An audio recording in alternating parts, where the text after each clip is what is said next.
ఈరోజు నేను చేసే రెసిపీ పచ్చిమిర్చి, ఉల్లిగడ్డ, టమాటా, మెంతి, ఉల్లాకు, పసుపు, ఉప్పు, కారం, గరం మసాలా, పసుపు, అల్లం వెల్లుల్లి పేస్ట్, నిమ్మకాయ. మనం తీసుకున్న ఇంగ్రీడియంట్స్ అన్నీ వేసుకుందాం.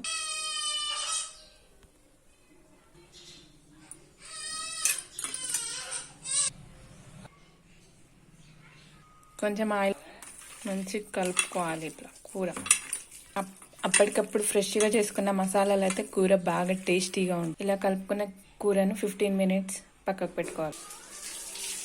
గిన్నె తీసుకోవాలి, ఆయిల్ వేసుకోవాలి, ఉల్లిగడ్డ అన్నీ వేసుకోవాలి, ఉప్పు, కొంచెం పసుపు వేసుకోవాలి, కొంచెం అల్లం వెల్లుల్లి పేస్ట్ కూడా వేసుకోవాలి. ఇప్పుడు మనం కలుపుకున్న చికెన్ ఇందులో వేసుకోవాలి. మంచిగా కలుపుకొని గోలినాక అప్పుడు టమాటాలు వేయాలి. గోలింది టమాటాలు వేస్తున్నాం.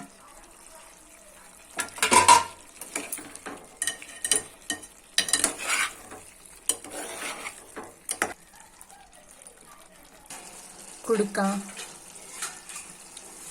గరం మసాలా, గసగసాలు నూరి వేసుకోవాలి. ఒక 5 minutes ఉంచుకొని దగ్గర పడ్డాక కొత్తిమీర వేసేసుకొని దించాలి. కుక్ అయిందండి, ఇంకా కొత్తిమీర వేసుకొని దించేయడమే. కొత్తిమీర వేసాం. ఓకే, చికెన్ కర్రీ రెడీ అయింది. మీరు కూడా ట్రై చేయండి, ఎట్లుందో చెప్పండి. ప్లీజ్ మా ఛానల్ని సబ్స్క్రైబ్ చేయండి, షేర్ చేయండి, మా ఛానల్కి సపోర్ట్ చేయండి ప్లీజ్.